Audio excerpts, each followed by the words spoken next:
ప్రార్థన చేసుకొని ప్రారంభించుకుందాం. మిక్కిలిగా ప్రేమించిన మా ప్రియ పరలోకపు తండ్రి, మీకు వందనాలు చెల్లిస్తున్నాం. ఈ ఉదయకాల సమయంలో నాయనా మా అందరితో నాయన మీరు మాట్లాడండి. ఇప్పటివరకు పాటలు పాడి నిన్ను మహింపరిచాము, ఆరాధించి నిన్ను ఘనపరిచాము తండ్రి. మీ జీవం కలిగిన మాటలు వినడానికి మేము సిద్ధపడుతుండగా మా అందరి ప్రాణాత్మ దేహములను సిద్ధపరచండి తండ్రి. మాట్లాడుచుంటున్న నేను నా జ్ఞానముతో నేను ఎక్కడ మాట్లాడకుండా ప్రభువా, మీ జ్ఞానముతో మీ పరిశుద్ధాత్మ నడిపింపుతో మాట్లాడటకు కృప దయచేయండి. వింటున్న బిడ్డలందరికీ తండ్రి వినగల చెవిని గ్రహించి ఆలోచించి అర్థం చేసుకోగలిగిన హృదయాలను అనుగ్రహించమని కోరుతూ ప్రార్థిస్తూ ముందున్న సమయం అంతటిని మీ చేతులకు అప్పగిస్తూ మా రక్షకుడు మీ ప్రియకుమారుడైన యేసుక్రీస్తు పరిశుద్ధ నామముని ప్రార్థన అడిగి వేడుకుంటున్నాము తండ్రి, ఆమేన్. మంచిది. ప్రియమైన దేవుని సంగమా, దేవుని యొక్క వాక్యాన్ని మనము జాగ్రత్తగా విందాము, జాగ్రత్తగా ఆలోచించేద్దాం. కొద్ది నిమిషాలు దేవుని మాటల మీద మీరు మనసు పెట్టాలని మీ అందరికీ తెలియచేస్తున్నాం. మంచిది. ఈరోజు మనం నేర్చుకోబోతున్నటువంటి అంశము పరలోక రాజ్య ప్రవేశానికి ఎవరు ముందున్నారు. అందరిని అడుగుతున్న ప్రశ్న. ఇదొక ప్రశ్న, జాగ్రత్త గుర్తుపెట్టుకోండి. ఇది ఒక అంశముతో పాటు ఒక ప్రశ్న ఏంటంటే పరలోక రాజ్యంలో ప్రవేశించడానికి ఎవరు ముందున్నారు. మనమేమనుకుంటాం, నేనే ముందు అనుకుంటున్నావు కదా. పరలోక రాజ్యానికి నువ్వు ముందు వెళ్తావా? ఒకవేళ మరణిస్తే దేవుని రాజ్యములో చోటు కన్ఫామ్ అని నువ్వు అనుకుంటున్నావా? జాగ్రత్తగా ఆలోచించాలి. అసలు ఎవరు వెళ్తారు, ఎవరు ముందున్నారు, వెళ్ళడానికి రెడీగా ఎవరున్నారు, అది మీరు జాగ్రత్తగా ఆలోచించాలి, జాగ్రత్తగా పరిశీలించాలి. ప్రియ దేవుని సంగమా, ఈ లోకంలో మహనీయుడైన యేసుక్రీస్తు 2000 సంవత్సరాల క్రితం ఈ భూమి మీదకి వచ్చినప్పుడు ఆయన బ్రతికింది 33.5 సంవత్సరాల కాలం అండి. ఈ 33.5 సంవత్సరాల కాలంలో ఆయన బ్రతికి మానవులకు అర్థమగున్నట్లు ఎన్నో ప్రసంగాలు చేశాడు. అవి పరలోక సంబంధమైన విషయాలు, అవి మీకు అందరికీ తెలుసు. ఆయన పరలోక సంబంధమైన విషయాలు ఎన్నో బోధించాడు. అయితే యేసుక్రీస్తు బోధించింది ఈ లోక సంబంధమైన జ్ఞానము కాదు, అది పరలోక సంబంధమైన జ్ఞానం. చాలామంది ఈ లోకంలో మతం మార్చడానికో కులం మార్చడానికో వచ్చాడని ఈ సమాజం అనుకుంటున్నప్పుడు ఆయన మాటలు ఈ లోక జ్ఞానం కాదని, అది పరలోక జ్ఞానమని మనమే ఈ సమాజానికి చాటి చెప్పవలసిన అవసరం ఉంది అని మీకు ప్రభు పేరిట తెలియచేస్తున్నాం. పరలోక సంబంధమైన విషయాలు ఆయన చెప్తున్నప్పుడు మనకు అర్థం కాకపోతే యేసుక్రీస్తు ఏం చేశాడంటే చాలా విషయాలు లోకములో ఉన్న వాటిని తీసుకొని మనకు వివరించే ప్రయత్నం చేశాడు. ఉపమానాలు చెప్పాడు. ఉపమానాలతో పాటు ఆయన కొన్ని విషయాలను ఆకాశ పక్షులను చూడండి అన్నాడు, జంతువులను చూడండి అన్నాడు. అవునా కదా? కొన్ని విషయాలను అర్థమగునట్టుగా మాట్లాడే ప్రయత్నం చేశాడు. ఎన్నో రకాలుగా ఆయన చిన్న చిన్న విషయాలను చూపిస్తూ మనకు అవ్వడానికి వాటి భావాన్ని కూడా చెప్పినట్టుగా చాలా సందర్భాల్లో మనం అర్థం చేసుకోవటం. కొన్నిసార్లు మాట్లాడినప్పుడు అర్థం కాకపోతే శిష్యులు అడిగేవారు, ఏమని అడిగేవారు తెలుసా? అయ్యా, ఇది మాకు అర్థం కాలేదు, ఈ ఉపమాన భావాన్ని మాకు తెలియజెప్పు అని అడిగినప్పుడు యేసుక్రీస్తు వారికి తెలియజెప్తూ ఉండేవాడు. ఇంతకీ జాగ్రత్తగా ఆలోచిస్తే ఈరోజు మన అంశం పరలోక విషయాలు అర్థం కావాలంటే వాక్యం జాగ్రత్తగా వినాలి. పరలోకం వెళ్ళడానికి ఎవరు ముందున్నారంటే నేను ముందున్నా అని మనం ముందు వరుసలో మన పేరు పెట్టుకోవచ్చు. కానీ అసలు నువ్వు వెళ్తావో లేదో ఈ వాక్యమే నాకు చెప్పాలి. మనం పరలోకం వెళ్ళే అర్హత మనకు ఉందో లేదో చివరిదాకా ఈ వాక్యము జాగ్రత్తగా వినాలని మీ అందరికీ తెలియజేస్తున్నాం. ముందుగా ఒక రెఫరెన్స్ చదువుకుందాం. మత్తయి సువార్త 21వ అధ్యాయము 31వ వచనాన్ని చదువుకుందామండి. మత్తయి సువార్త 21వ అధ్యాయం 31వ వచనాన్ని చదువుకుందాం. అందుకు వారు మొదటివాడే అనిరి యేసు సుంకరులను వేశ్యలను మీకంటే ముందుగా దేవుని రాజ్యములో ప్రవేశించుదురని మీతో నిశ్చయముగా చెప్పుచున్నాను. ఎవరు వెళ్తారంట ముందు? మీరు విన్నారా వాక్యము? చదివిన మాట మీరు విన్నరా? ఎవరు వెళ్తారంట? అందుకు వారు మొదటివాడే అనిరి యేసు సుంకరులను వేశ్యలను మీకంటే ముందుగా దేవుని రాజ్యములో ప్రవేశించుదురని మీతో నిశ్చయముగా చెప్పుచున్నాను అంటుండు. ఇప్పుడు ముందు ఎవరు వెళ్తారంటుండు? సుంకరులను, వేశ్యలు వెళ్తారట. అదేంటి, తప్పు చేసేవాళ్ళు పరలోక రాజ్యం వెళ్ళడం ఏంటి? మనమేమో ప్రతి ఆదివారము 9 గంటలకే రావాలి, పాటలు పాడాలి, ఆరాధన చెయ్యాలి, విజ్ఞాపనలు చెయ్యాలి, వాక్యం చెప్పాలి. ఇంత చేసినా మనం పోమా పరలోకం? తప్పు చేసే సుంకరులు, తప్పు చేసే పాపులు, వ్యభిచారం చేసేవాళ్ళు పరలోకం వెళ్తారని యేసుక్రీస్తు చెబుతున్న మాటల్లో అర్థం ఏంటి? అది మనం ఆలోచించాలి. యేసుక్రీస్తు మాట్లాడే ప్రతి మాటలో జ్ఞానం ఉంటుంది, జ్ఞానం ఉంటుంది. అది ఈలోక సంబంధమైన జ్ఞానంతో ఆలోచిస్తే అర్థం కాదు. అది పరలోక సంబంధమైన ఆలోచనతో, పరలోక సంబంధమైన దేవుని జ్ఞానంతో ఆలోచిస్తే మాత్రమే ఈ మాటలకు మీకు అర్థం తెలుస్తుందని మరొక్కసారి మీకు జ్ఞాపకం చేస్తున్నా. ఈ మాటల భావం ఏంటో, ఈ మాటల అర్థం ఏంటో జాగ్రత్తగా ఆలోచించాలి. యేసుక్రీస్తు సుంకరులు, వేశ్యలు పరలోక రాజ్యములో మీకంటే ముందుగా వెళ్తారంటారంటే, మీకంటే ముందంటే అక్కడ ఎవరో ఉన్నారు. ఆయన ఎవరితోనో మాట్లాడుతుండు. ఎవరితో మాట్లాడుతుండు? అక్కడ ఎవరితో మాట్లాడుతుండో మీకు అర్థం కావాలంటే అదే 21వ అధ్యాయం 23వ వచనాన్ని చదువుకుందాం. 21వ అధ్యాయము 23వ వచనాన్ని చదువుకుందాం. ఆయన దేవాలయంలోనికి వచ్చి బోధించుచుండగా ప్రధాన యాజకులను ప్రజల పెద్దలను ఆయన యొద్దకు వచ్చారు. ఇది జరుగుతున్న సందర్భం. ఇప్పుడు ఎవరితో మాట్లాడుతున్నట్టినా? ప్రధాన యాజకులతోనూ ప్రజల పెద్దలతోనూ మాట్లాడుతుండే. అక్కడ బోధిస్తున్నప్పుడు వారితో ఒక డిస్కషన్ జరిగినప్పుడు వాళ్ళతో మాట్లాడుతుండు. ఇదిగో మీరు పెద్దలని చెప్పుకుంటున్నారు, ప్రధాన యాజకులం అని చెప్పుకుంటున్నారు, మీరు శాస్త్రులము అని చెప్పుకుంటారు, మీరు పరిచయులము అని చెప్పుకుంటున్నారు. మీకంటే ముందు పరలోకం ఎవరు వెళ్తారో తెలుసా? సుంకరులు, వేశ్యలు, పాపులు పరలోక రాజ్యంలోకి ప్రవేశిస్తారు, మీరు మాత్రం పరలోక రాజ్యానికి ప్రవేశించరు అని ఒక చెంపపెట్టులాగా ఒక గుణపాఠం చెప్తుండండి. ఎవరికి గుణపాఠం చెప్తుండు? శాస్త్రులకు, పరిచయులకు. ఎందుకు వాళ్ళు పరలోకం వెళ్ళరని చెప్తుండు? అంత పెద్ద మాట ఎందుకు వాడుతున్నాడు మీరు ఆలోచించాలండి. ఎప్పటి నుంచో జ్ఞానులు కదా, శాస్త్రులు అంటే శాస్త్రం తెలిసిన వారు, పరిచయులన్నా గొప్ప జ్ఞానం కలిగిన వారే. శాస్త్రులు గొప్పవారే, పరిచయులు గొప్పవారే. వారికే పరలోక రాజ్యం లేదంటున్నాడేంటి? అసలు ధర్మశాస్త్రం అంతా బాగా కంఠోపాఠంగా చెప్పగలిగిన వారండి శాస్త్రులు అంటే. పరిచయులు అంటే ధర్మశాస్త్రాన్ని బాగా పఠించిన పండితులు. వాళ్ళకే పరలోక రాజ్యం లేదంటున్నాడంటే ఏంటి ఇందులో ఉన్న జ్ఞానం? వాళ్ళు చేసే తప్పులేంటి?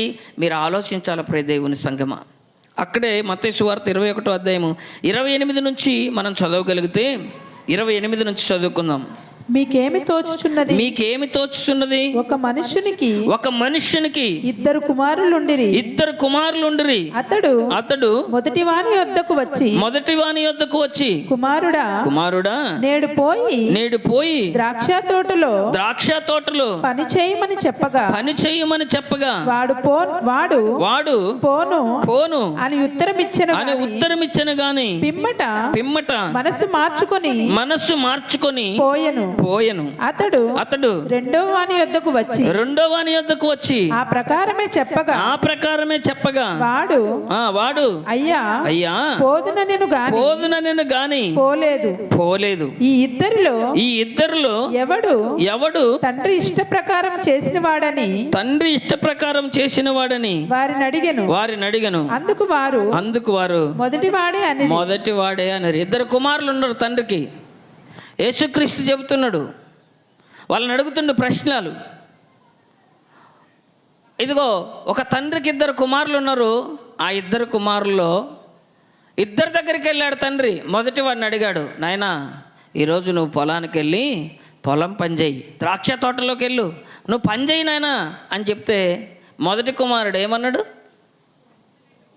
మొదటి ఆన్సర్ ఏమన్నాడు? నేను పోను అన్నాడు. కానీ తర్వాత మనసు మార్చుకొని వెళ్ళాడు. రెండో వాడి దగ్గరికి వెళ్ళాడు. రెండో వాడికి కూడా వెళ్ళాడు, చెప్పాడు ఏమని? నాయనా ఈరోజు నువ్వు కూడా పొలంలోకి వెళ్ళి పని చెయ్యి అన్నాడు. రెండో వాడేమన్నాడు? పోతాను అన్నాడు. కానీ అస్సలు పోలేదు. ఇప్పుడు ఇది అసలు శాస్త్రుల పరిచయులకు ఎందుకు చెప్పిండంటే, ఇదిగో మొదటివారేమో పోను అంటే దేవుని మాట విననట్టు కనబడ్డారు. మీకు అర్థమైందిగా? మొదటివాడు ఏమన్నాడు? నేను పోను అన్నాడు. పోనంటే తండ్రి మాట విననట్టు వాడు. కానీ మరలా కాసేపు అయినాక ఆలోచించాడు, నా తండ్రి కదా చెప్పాడు, నేను పోకుంటే బాగుండదు, నా తండ్రి మాట నేను వినాలి అని మనసు మార్చుకున్నాడట. అక్కడ రాయబడింది, అవునా కదా? నా తండ్రి మాట నేను వినాలని మనసు మార్చుకొని పోనన్నవాడు పోయాడు. కానీ రెండో వాడి దగ్గరికి వెళ్తే వాడేమన్నాడు? పోతాను అన్నాడు. పోతాను అన్నాడు కానీ తండ్రి మాటని లెక్క చేయకుండా తండ్రికి ఇచ్చిన మాటను కూడా పెడచయోన పెట్టేసి తండ్రికి ఇచ్చిన మాటను తప్పి వెళ్తానన్నాడు, కానీ వెళ్ళకుండా ఉండిపోయాడండి. ఇప్పుడు జాగ్రత్తగా ఆలోచిస్తే వీళ్ళు వేశ్యలు, సుంకరి, మొట్టమొదటి అన్నాడు కదా పరలోక రాజ్యంలోకి వెళ్తారని. వాళ్ళు ఎందుకు వెళ్తారు అని అంటే, ఇదిగో వాళ్ళు ఇప్పుడు దాకా తప్పు చేశారు, కానీ ఒకరోజు దేవుని మాట విన్న తర్వాత వారు ఇంకా మార్చుకుంటారండి. వారు మారిపోతారండి, ఇక కంప్లీట్గా మారిపోతారు. ఇక ఇప్పుడు దాకా తప్పు చేసిన వాడు, ఇప్పుడు దాకా తాగిన వాడు, ఇప్పుడు దాకా దుర్మార్గంగా ప్రవర్తించిన వాళ్ళందరూ వెంటనే దేవుని వాక్యం విన్న తర్వాత వారు బాప్తిస్మం తీసుకొని రక్షించబడి ఇంకా వాళ్ళ తప్పు చేయకుండా ఉంటారండి. మనసు మార్చుకుంటారు, వాళ్ళ ప్రవర్తన మార్చుకుంటారు. ఇప్పుడు ప్రవర్తన మార్చుకున్న తర్వాత వాళ్ళు వెళ్ళడానికి అర్హులా కాదా మీరు చెప్పండి? ప్రవర్తన మార్చుకున్న తర్వాత, మనసు మార్చుకున్న తర్వాత వాళ్ళు ఖచ్చితంగా దేవుని రాజ్యంలోకి అర్హులండి. వేశ్యలంటే పాపం చేస్తుండగానే పరలోకం వెళ్తారని కాదు దాని అర్థం. చాలామంది అనుకుంటారు మీ బైబిల్లో తప్పు రాయబడింది, మీ బైబిల్లో తప్పుడు మాటలు రాయబడ్డాయి, వేశ్యలు, తాగుబోతులు అందరూ పరలోకం వెళ్తారంటని ఈ మాట చూపించి చెప్తుంటారండి. యేసుక్రీస్తు చెప్పిన మాటల్లో వేశ్యలు వేశ్యల్లాగా పరలోకం వెళ్తారని కాదు, దొంగలు దొంగల్లాగా పరలోకం వెళ్తారని కాదు, సుంకర్లు సుంకర్లాగా పరలోకం వెళ్తారని కాదు. వారు తన మనసు మార్చుకున్నప్పుడు పరలోక రాజ్యంలోకి వెళ్తారు అని చాలా క్లియర్గా చెప్పాడు, చాలా క్లియర్గా. ఇదిగో మొదటివాడేమో వెళ్ళను అని చెప్పాడు, కానీ మనసు మార్చుకొని వెళ్ళాడు. రెండోవాడు మాత్రం వెళ్తాను అని చెప్పాడు, కానీ అస్సలు వెళ్ళలేదు. ఎవరిద్దరిలో తండ్రి చిత్తాన్ని నెరవేర్చినట్టు అంటే మొదటివాడే అని వాళ్ళే చెప్పారు. వాళ్ళకే ప్రశ్న వేశాడు, వాళ్ళే జవాబు చెప్పారు. ఇప్పుడు జవాబు చెప్పినాక అర్థం ఏంటో తెలుసా? మొదటి వాళ్ళేమో ఇదిగో పాపులు, సుంకర్లు, వేశ్యలు, దేవుని మాట విననట్టుగా ఉన్నారు వీళ్ళు. కానీ కొన్ని రోజులకు తెలుసుకుంటారండి. ప్రతి ఒక్కరికి వచ్చింది ఒకరోజు దేవుని చిత్తాన్ని తెలుసుకోవడం, దేవుని వాక్యాన్ని తెలుసుకోవడం ప్రతి ఒక్కరి జీవితంలో వచ్చింది. వాళ్ళు తెలుసుకున్న తర్వాత ఇక వాళ్ళు తప్పు చెయ్యరండి. ఇక్కడే ఒక అన్న ఉంటాడు, ఒక అన్నను చూశాను నేను ఈ మధ్యకాలంలో, చిరంజీవి అన్నని ఒక అన్న ఉంటాడు. ఎప్పుడు చూసినా తాగి రోడ్ల మీద తిరుగుతూ ఉంటాడండి ఆయన. అలాంటి అన్న ఈరోజు మారి యేసుప్రభు నమ్ముకొని చర్చికి వెళ్తున్నాడు అంటండి. ఇక తాగుడు అంటే అస్సలు పడదంట ఆయనకి. ఇప్పుడు చూసారా, ఇప్పటి వరకు తాగుబోతుగా ఉన్నాడు, కానీ ఇప్పుడు మాత్రము ఆయన మనసు మార్చుకొని హృదయం మార్చుకొని మారిపోయాడండి. ఒకప్పుడు ఆయన జీవితం ఏంటో తెలుసా? ఎన్నోసార్లు నన్ను డబ్బులు అడిగాడండి. రోడ్డుకు అడ్డం తిరిగి బైక్ ఆపి 100 రూపాయలు ఇయ్యన్న, 100 రూపాయలు ఇయ్యన్నని వెంటబడిన వాడు ఈరోజు మారిపోయి ప్రభువును నమ్ముకొని దేవుని మందిరానికి వెళుతున్నాడండి. ఇప్పుడు వెళ్ళొచ్చా వెళ్ళకూడదు ఆయన పరలోకం? ఆయన వెళ్ళడానికి అర్హత ఉందా లేదా? ఆయనకు అర్హత ఉందని. తాగుబోతులు దేవుని రాజ్యంలోకి వెళ్తారు ముందే అంటే మారినప్పుడు నీకంటే ముందు వెళ్తారు. ఎందుకంటే వాళ్ళు ఒక్కసారి మారారా ఇక వాళ్ళు చెడిపోరిగా. కానీ మనం మారినట్టే ఉంటాం, కానీ మార్పు లేకుండా బ్రతుకుతుంటాం. మనం రెండో రకం, జాగ్రత్త గుర్తుపెట్టుకోవాలి. మొదటివాడు మనసు మార్చుకున్నాడు, రెండోవాడు మాత్రం మనసు మార్చుకోలేదు. ఈ సుంకర్లు పరిచయులు కూడా అలాంటి వాళ్ళే. మాకు వాక్యం తెలుసు, మాకు దేవుడు తెలుసు, మాకు మందిరం తెలుసు అనుకుంటూ మేము క్రైస్తవులం అని చెప్పుకుంటారు మనలాగా. మనం కూడా అప్పుడేమో వాళ్ళకు బుద్ధి చెప్పాడు, ఈరోజు ఈ మాటలు మనకు కూడా బుద్ధి చెప్తాయి. జాగ్రత్త గుర్తుపెట్టుకోండి. మనం క్రైస్తవులమే అయి ఉండొచ్చు, ప్రార్థనకి వెళుతూ ఉండొచ్చు, కానీ మరలా మనం బయట తప్పులు చేస్తూ ఉన్నామనుకో మనకు పరలోకం ఉందంటారా? ఆలోచించండి. మనము ప్రతి వారం మందిరానికి వెళ్తున్నాం, కానీ ప్రతి వారం కూడా తప్పులు చేస్తున్నాం. తప్పు చెయ్యని వాడు పోతాడా పరలోకం? తప్పు చేసేవాడు వెళ్తాడా? తప్పు చెయ్యని వాడు పరలోకం వెళ్తాడు, తప్పు చేసేవాడికి పరలోకము లేదు ప్రియ దేవుని పిల్లలారా. కానీ ఇక్కడ శాస్త్రులు పరిచయులు రోజు తప్పు చేస్తున్నారు. దేవుణ్ణి అస్సలు గుర్తించలేదండి, దేవుని మాటలు వినలేదు, దేవుణ్ణి లెక్క చేయలేదు అని మీ అందరికీ సభాముఖంగా తెలియజేస్తున్నా. అందుకని ఇక్కడ సుంకరులు, వేశ్యలు వారు మొదటి కుమారుడికి సంబంధించిన వాళ్ళు. మొదటి కుమారుడు అంటే మనస్సు మార్చుకున్న వాళ్ళు. వాళ్ళకి పరలోకం వెళ్ళడానికి అవకాశం ఉంది. శాస్త్రులు, పరిసయ్యులు మాత్రం మనసు మార్చుకోలేదు. వాళ్ళు రెండో కుమారుడు లాంటి వాళ్ళు. వాళ్ళ తండ్రి మాటను నెరవేర్చని వాళ్ళు. తండ్రి మాటను నెరవేర్చని వాళ్ళకు తండ్రి ఇష్టపడతాడా? తండ్రి చిత్తాన్ని జరిగించినప్పుడు తండ్రే వాళ్ళను బయటకు గెంటేస్తాడు కదా. నా మాటను వినని నా కుమారుడు నా ఇంట్లో ఉండడానికి వీలు లేదు. మాట వినని పిల్లల్ని మన ఇంట్లో ఉంచుకుంటామా? చిన్నపిల్లలను అయితే ఉంచుకుంటామండి. పెద్దయిన పిల్లలను తండ్రి ఏమంటాడు, అరే నువ్వు నా మాట విననప్పుడు నా ఇంట్లో నేను ఉండడానికి వీలు లేదు, get out from my home అంటాడు. నా ఇంట్లో నుంచి నువ్వు బయటకు వెళ్ళిపోరా అని ఎంతోమంది తల్లిదండ్రులు పిల్లల్ని బెదిరించిన రోజులు మనం చూసాం. మనం కూడా అలాంటి అనుభవాలు ఎదుర్కొన్న వాళ్ళమే కదండి. తండ్రి మాట విననప్పుడు ఏ తండ్రి వాడిని ఇంట్లో ఉంచుకుంటాడా? ఉంచుకోడు కదా. అలాగే పరలోకమందున్న మన తండ్రి కూడా ఆయన మాట వినకపోతే, ఆయన చిత్తం జరిగించకపోతే మనల్ని కూడా పరలోక రాజ్యానికి రానివ్వడు అని మీకు సభాముఖంగా నేను తెలియచేస్తున్నా. మరి యేసుక్రీస్తు శాస్త్రుల పరిచయల గురించి ఈ మాట చెప్పాడు కదా.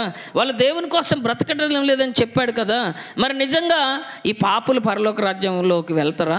ఎవరైనా మారారా? మారిన వాళ్ళు ఎవరైనా ఉన్నారా వాక్యములని మనం ఆలోచిస్తే ఒక్కసారి మనం బైబిల్ గ్రంథం తీసి మత్తయి సువార్త 21:32 చదువుకుందాం. చూద్దాం ఎందుకు యేసుక్రీస్తు ఈ విధంగా మాట్లాడుతున్నాడో చూద్దామండి, రండి. ఓకే. యోహాను నీతి మార్గమున మీ యొద్దకు వచ్చెను, మీరు అతనిని నమ్మలేదు. అయితే సుంకరులను వేశ్యలను అతనిని నమ్మిరి. మీరు అది చూచియు అతనిని నమ్మునట్లు పశ్చాత్తాపపడకపోతిరి. మరి ఒక ఉపమానము వినుడి. ఇంటి యజమానుడు ఒకడుండెను. చాలు, ఇక్కడ జాగ్రత్తగా గమనిస్తే సుంకరులు, పాపులు బాప్తిస్మ ఇచ్చే యోహాను నమ్మారు. నాకంటే గొప్పవాడు ఒక ఆయన వస్తున్నాడు, ఆయన మీరు నమ్ముకోవాలి, నేను ఆయన కోసం మార్గాలను సరళం చేయడానికి వచ్చానని బాప్తిస్మ ఇచ్చే యోహాను చెప్తుంటే సుంకరులు విన్నారు, పాపులు విన్నారు. కానీ వీళ్ళు మాత్రం, శాస్త్రులు, పరిచయులు మాత్రం యోహానుని ఎగతాళి చేశారు. ఈడెవడో పుట్టాడు, నిన్నగాక మొన్న వచ్చాడు, రొట్టె తీసుకోవటం తెలియదు, ద్రాక్షరసం తీసుకోవటం తెలియదు, ఈయన మనకు బోధ చేస్తున్నాడు, ఇలాంటి వాడు చెప్తే మనం వినాలా అని ఎగతాళి చేసి ఎదుగో గర్వించారండి శాస్త్రులు, పరిచయులు. ప్రియ దేవుని సంగమా, జాగ్రత్తగా ఆలోచించండి. సుంకరులు, పరిచయులు దేవుని రాజ్యం వెళ్ళడానికి అర్హులు అంటే ఖచ్చితంగా అర్హులు. ఎలా అర్హులు?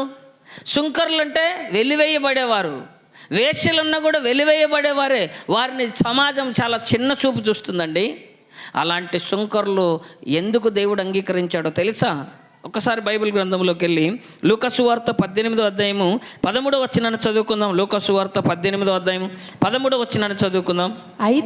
అయితే సుంకరి దూరమున నిలుచుండి ఆకాశము వైపు కన్నులెత్తుటకైనను ధైర్యము చాలక రొమ్ము కొట్టుకొనుచు దేవా పాపినైన నన్ను కరుణించుమని పలికెను. అతని కంటే ఇతడు నీతిమంతుడుగా తీర్చబడి తన ఇంటికి వెళ్ళునని మీతో చెప్పుచున్నాను. చూసారా, ఇక్కడ పరిసయ్యుడి ప్రార్థన, సుంకర ప్రార్థన ఎలా ఉంటుందో మీకు తెలుసు కదా.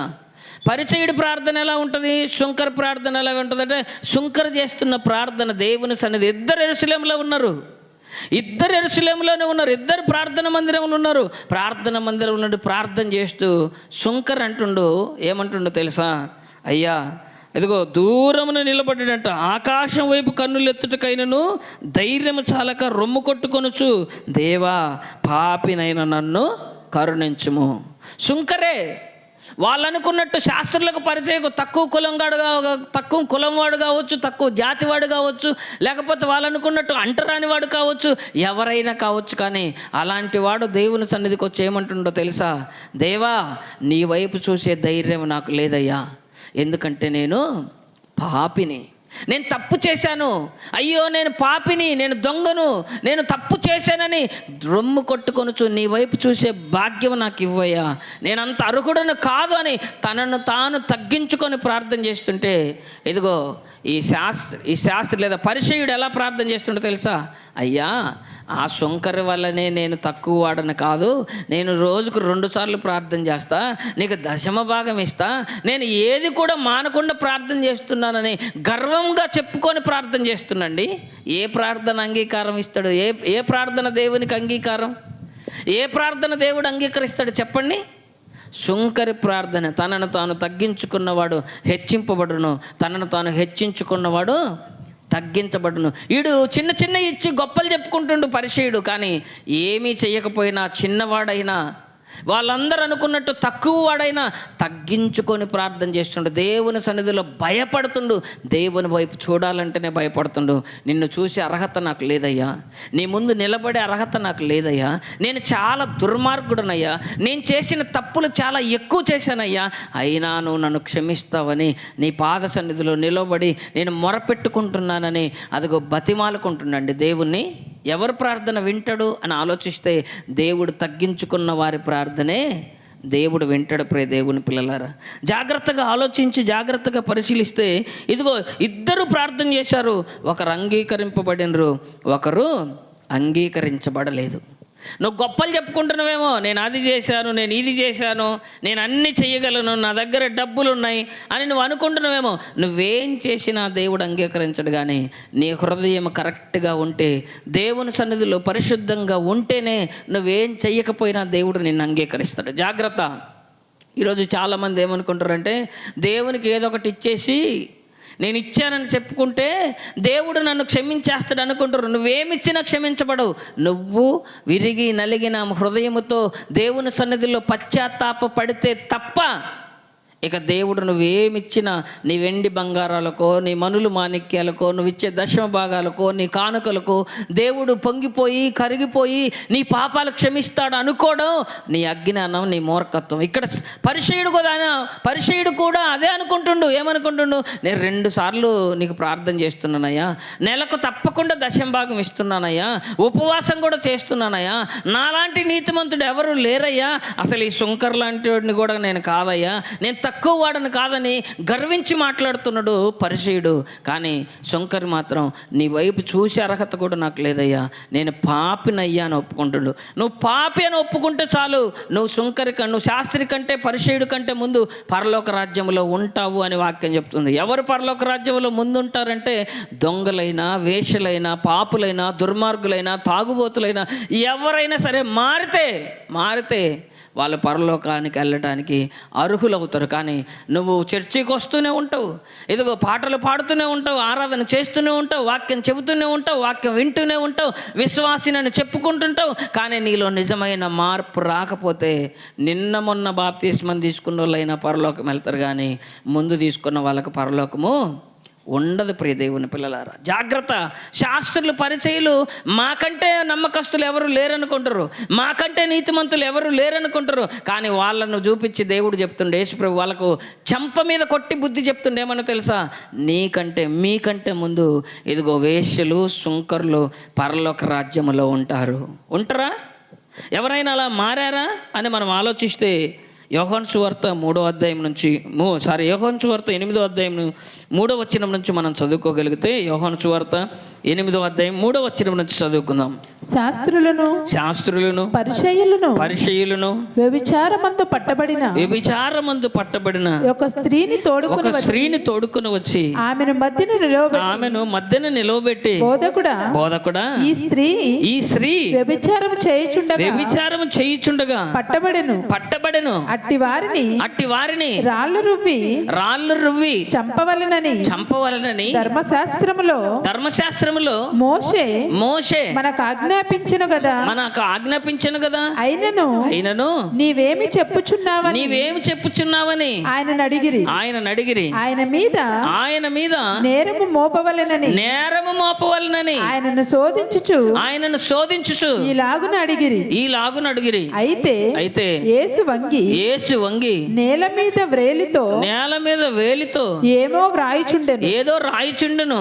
వారాయనను పట్టు వదలక అడుగుచుండగా ఆయన తల ఎత్తి చూచి మీలో పాపము లేనివాడు మొట్టమొదట ఆమె మీద రాయి వేయవచ్చునని వారితో చెప్పి మరలా వంగి నేల మీద వ్రాయిచుండెను. వారు ఆ మాట విని పెద్దవారు మొదలుకొని చిన్నవారి వరకు ఒకని వెంట ఒకడు బయటికి వెళ్ళిరి. యేసు ఒక్కడే మిగిలెను.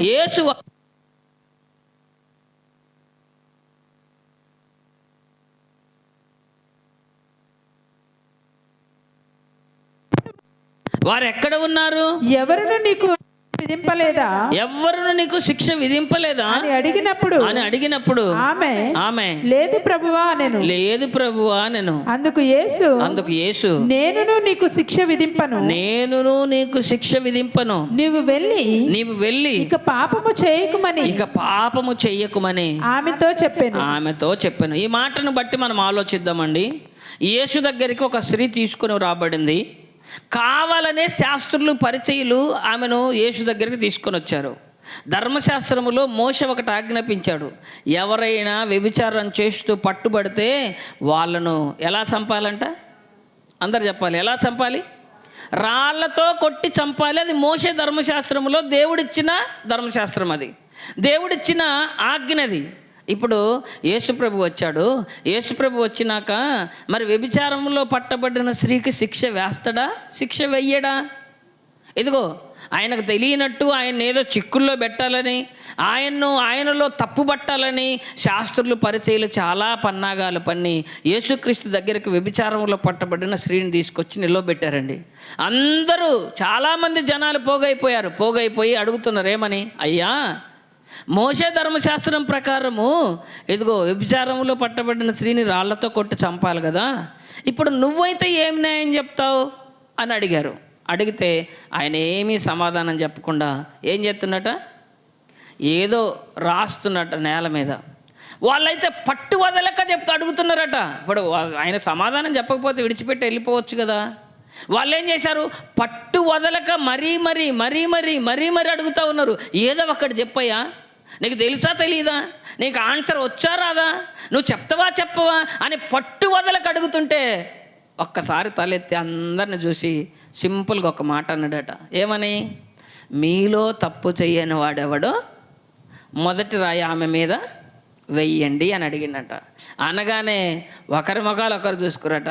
నేనేం తప్పు చేయకుండా నేనే ఆడున్నా, నేను తప్పు చేసినవన్నే అనుకుంటూ ఒక్కొక్కడు చేతిలో ఉన్న రాళ్ళు అక్కడ విడిచిపెట్టేసి వెళ్ళిపోయారు. వెంటనే యేసు తలెత్తి చూస్తే చుట్టుపక్కల ఎవ్వరు లేరట. అందరూ పెద్దలు మొదలుకొని పిల్లల వరకు అందరూ ఒకరి వెంట ఒకరు వెళ్ళిపోయారట. భయం వేసింది. ఆయన రాసే చోట మరి వాళ్ళ పాపాలు కనపడ్డాయో ఏమో మనకు తెలియదు. మరి అందరి చరిత్ర రాయగలిగిన వాడు ఆయన, అందరి జీవితాలను చూపించగలిగిన వాడు ఆయన. మరి రాసేటప్పుడు వారి జీవితాలు ఏమన్నా కనపడ్డాయేమో, నేను తప్పు చేశాను అని అందరు వెళ్ళిపోతే ఆయన తలెత్తామని ఒక మాట అడుగుతుండే. ఏమన్నా తెలుసా? అమ్మా, వీళ్ళెవ్వరూ నీకు శిక్ష వెయ్యలేదా అని అడిగితే ఆమె చెప్తుంది, ఎవ్వరూ నాకు శిక్ష వెయ్యలేదు ప్రభువా అనగానే అప్పుడు ఆయన అన్నాడు, అమ్మా, నేను కూడా నీకు శిక్ష వెయ్యను, కానీ ఇప్పటి నుంచి నువ్వు ఒక పని చేయాలి. ఏంటో తెలుసా? ఇక నుంచి నువ్వు పాపము చెయ్యకూడదమ్మా. నా దగ్గరకు వచ్చావు కదా, ఇక నుంచి నువ్వు పాపం చెయ్యకూడదంటే ఆమె అప్పటి నుంచి ఇంకా పాపం చేయకుండా దేవుని నమ్ముకుందండి. ఒక్కటే మాట తన జీవితాన్ని మార్చివేసిందండి. ఇప్పుడు ఆమె పరలోకం వెళ్ళటానికి ముందున్నట్టా లేనట్టా? మీరు చెప్పండి. తన జీవితాన్నే మార్చుకుంది. ఆమె పరలోకం వెళ్తుందా వెళ్ళదా? వాళ్ళు మాత్రము యేసుక్రీస్తు రాకముందు నుంచి యేసుక్రీస్తు వచ్చినాక కూడా మేము చెప్పుకుంటారు. ఇంకా డౌటే ఉంది వాళ్ళ మైండ్లో. వాళ్ళు వెళ్తారంటారా? వాళ్ళు వెళ్ళరండి. నామకార్థమైన భక్తులు ఎవ్వరూ పరలోకం వెళ్ళరు. కానీ ఇదిగో ఎలాంటి వారు మారినా, దొంగలు మారిన, తాగుబోతులు మారిన, హంతకులు మారిన, రౌడీలు మారిన, ఎలాంటి వారు మారినా అందరూ పరలోకం వెళతారు. మారిన వాళ్లకు పరలోకం ఉంది. ఎవరు ముందు వరుసలో ఉన్నారు పరలోకం వెళ్ళడానికంటే? ఇదిగో మార్పు చెందిన వారు పరలోకం వెళ్ళడానికి అర్హులు అని మీకు తెలియజేస్తున్న ప్రియమైన దేవుని సంగమం, జాగ్రత్తగా ఆలోచించండి. నీ పాపములు క్షమింపబడి ఉన్నాయని ఆమెతో చెప్పి ఇక పాపం చెయ్యొద్దు అన్నాడండి. మరొక సందర్భాన్ని మనం చూద్దామండి. లూకా సువార్త 7వ అధ్యాయము 37వ వచనం చదువుకుందాం. లూకా సువార్త 7వ అధ్యాయము 37వ వచనం చదువుకుందాం. 37 నుంచి 39 వరకు. ఆ ఊరిలో ఉన్న పాపాత్మురాలైన ఒక స్త్రీ యేసు పరిసయ్యుని ఇంట భోజనమునకు కూర్చున్నాడని తెలుసుకొని ఒక బుడ్డిలో అత్తరు తీసుకొని వచ్చి ఏడ్చుచు కన్నీళ్లతో ఆయన పాదములను తడిపి తన తల వెంట్రుకలతో తుడిచి ఆయన పాదములను ముద్దు పెట్టుకొని అత్తరు వాటికి పూసెను. ఇక్కడ జాగ్రత్తగా గమనిద్దాం. ఒక పరిసయ్యుని ఇంట యేసుక్రీస్తు భోజనం చేస్తున్నాడని ఒక పాపాత్మురాలైన స్త్రీ తెలుసుకుంది. పాపాత్మురాలంటే పాపాలు చేసే ఆమె అని మీకు అర్థం కావాలి. ఓకేనా? ఆమె మంచిది కాదు అని మీకు అర్థం కావాలి. ఒక పాపాత్మురాలంటే ఆమె చేసే పనులు మంచిగా లేవు, అందుకే ఆమెకు పాపాత్మురాలు అనే పేరు పెట్టారు. ఇది మీరు తెలుసుకోవాలి. ఈ పాపాత్మురాలు ఆమెకు దగ్గరలో ఉన్న ఒక పరిసయ్యుని ఇంట్లో యేసుక్రీస్తు భోజనం చేస్తున్నాడని తెలుసుకుంది. వెంటనే నా పాపాలు పోవాలంటే, నా పాపాలను నేను కడిగేసుకోవాలంటే, పరిశుద్ధుడైన యేసుక్రీస్తు దగ్గరికి నేను వెళ్ళాలనుకుంది. వెంటనే వస్తూ ఏం తెచ్చిందట?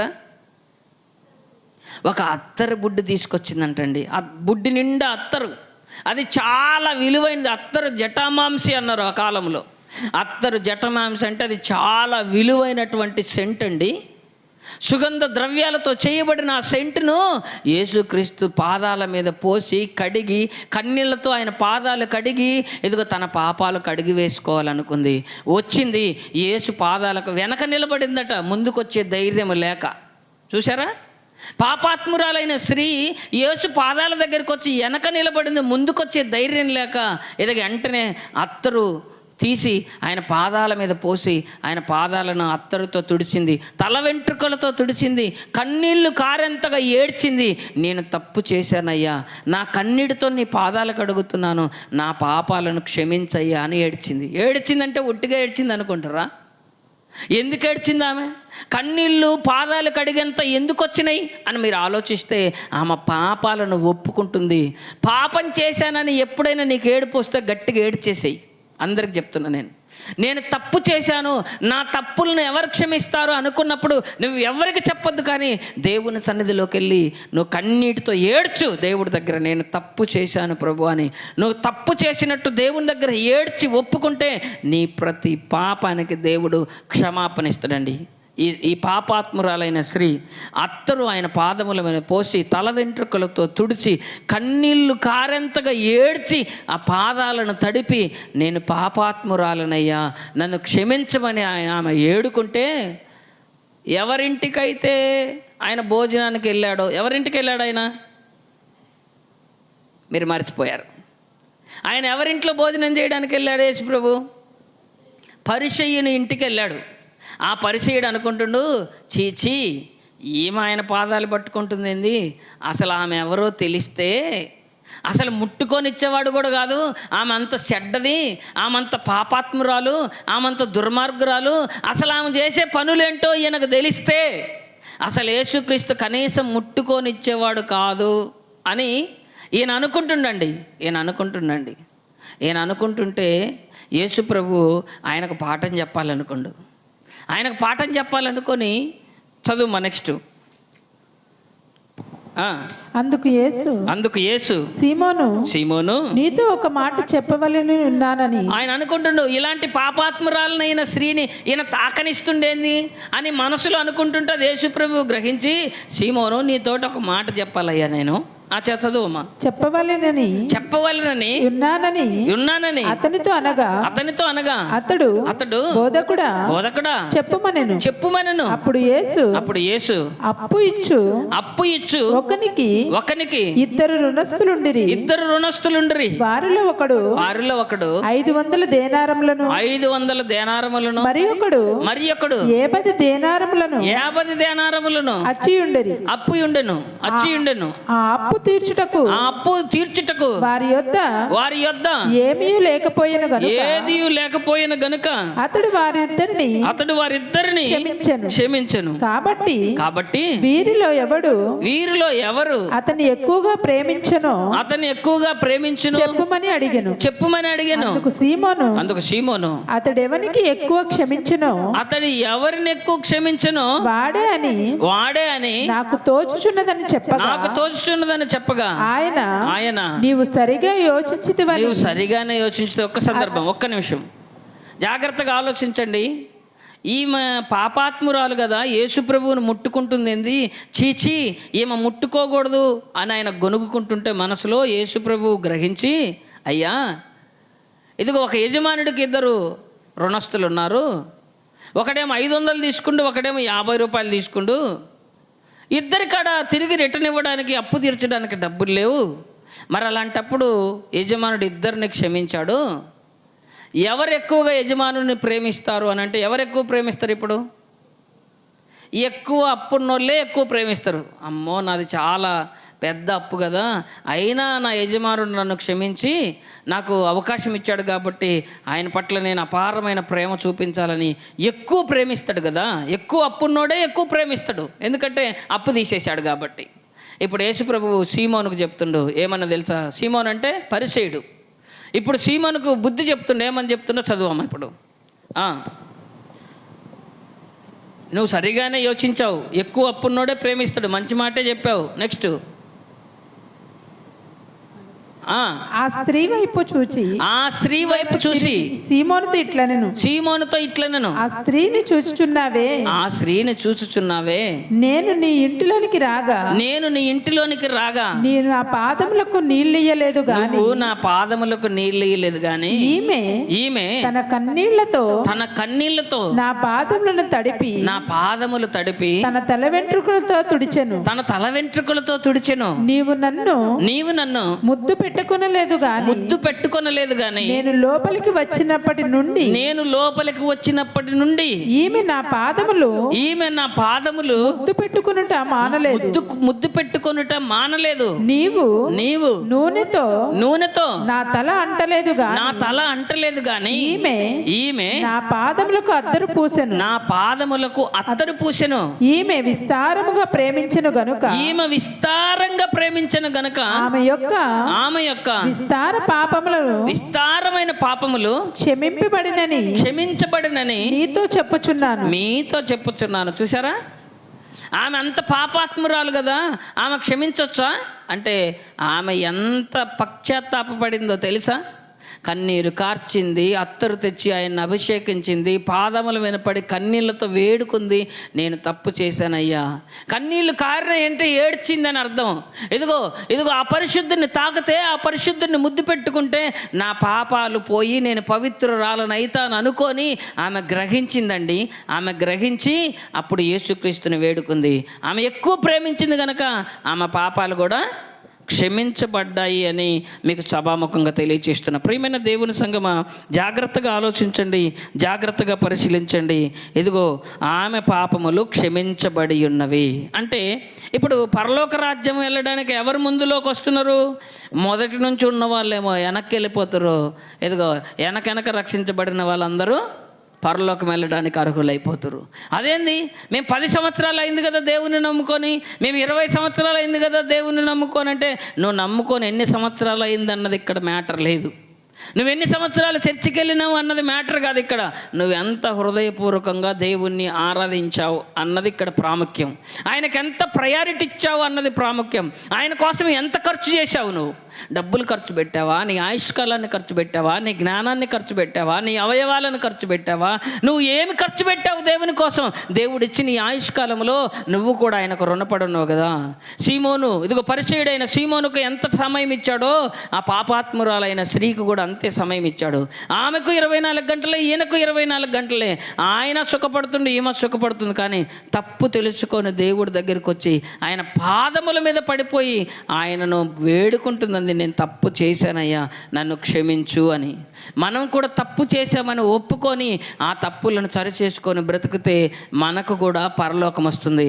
నేను 20 సంవత్సరాలు పోతున్నాను, నేను 30 సంవత్సరాల నుంచి పోతున్నాను, మా నాన్న క్రైస్తవుడు, మా అమ్మ క్రైస్తవురాలు, మేమందరము మొదటి నుంచి క్రైస్తవులము అని నువ్వు చెప్పుకున్నా కూడా నీకు పరలోకం రాదండి. శాస్త్రులు పరిసయ్యుల్లాగే ఉన్నాం మనం కూడా పూర్వకాలం క్రైస్తవులం. అమ్మ క్రైస్తవుడు, నాన్న క్రైస్తవుడు, మా తండ్రి క్రైస్తవుడు, మా తల్లి క్రైస్తవురాలు, నేను కూడా క్రైస్తవునని చెప్పుకునే లిస్టులో మనం ఉన్నంత మాత్రాన మనకు పరలోకం రాదు. కానీ ప్రభువు చిత్తానుసారంగా జరిగిస్తే మనకు కూడా పరలోకం వస్తుంది.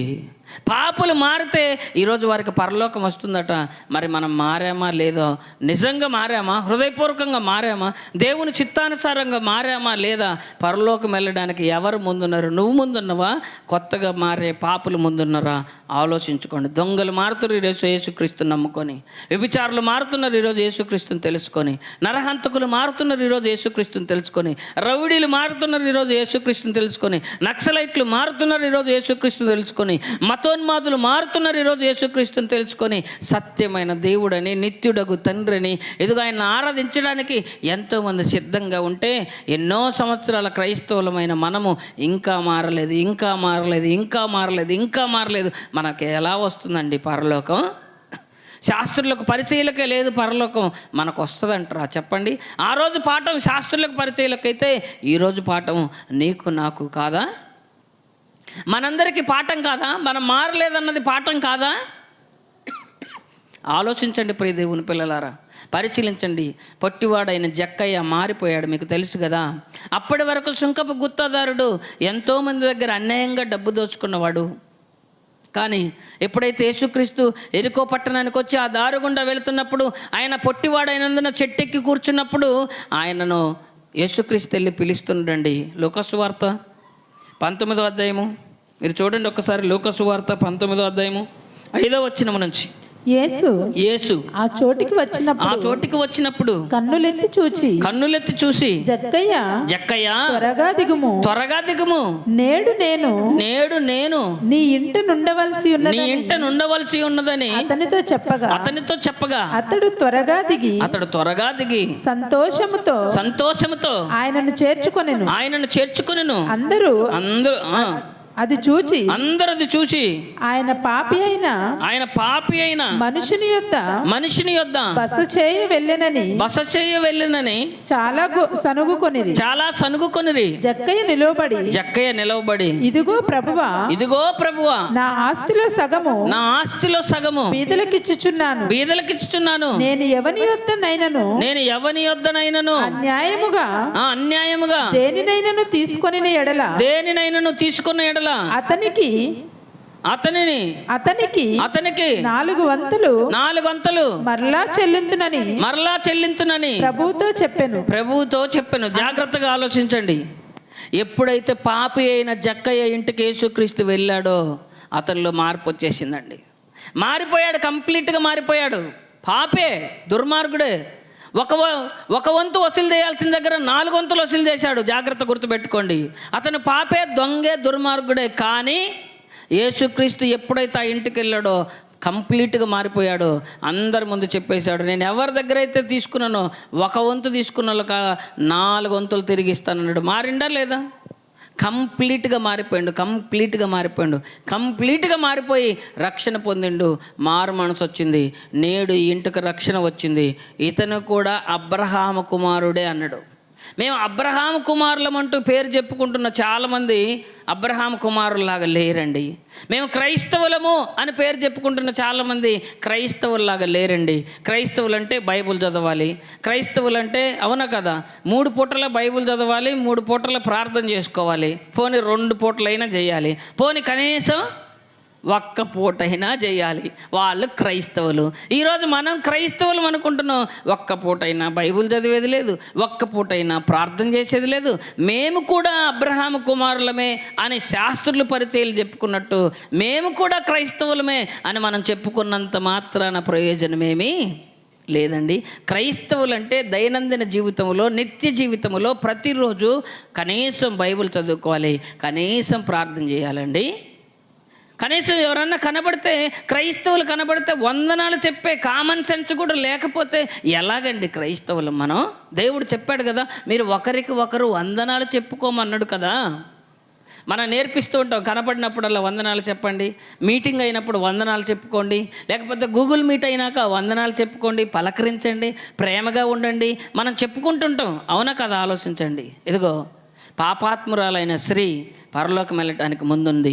వ్యభిచారంలో పట్టబడిన స్త్రీ ఇదిగో పరలోకం వెళ్ళడానికి ముందుంది. సుంకపు గుత్తదారుడైనటువంటి జక్కయ్య పరలోకం వెళ్ళడానికి ముందు వరుసలో ఉన్నాడు. సుంకరులందరూ ముందు వరుసలో ఉన్నారు. మరి నువ్వు, మరి నేను, మరి మనము పరలోకం వెళ్ళగలమా? అలాంటి క్రియలు ఉన్నాయా మన దగ్గర? అలాంటి ప్రార్థన జీవితం ఉందా? అలాంటి ఆత్మీయ జీవితం ఉందా మన దగ్గర? ఉందో లేదో మీరే ఆలోచించుకోవాలని మీ విఘ్నతకే విడిచిపెడుతూ పరలోకం వెళ్ళడానికి మారిన వారికి, మారు మనసు పొందిన వారికే తప్ప నామకార్థ క్రైస్తవులకు కాదు అని ప్రభు పేరిట తెలియచేస్తూ ఈ మాటలు ముగిస్తున్న దేవుడి మాటలను దీవించి ఆశీర్వదించునుగాక.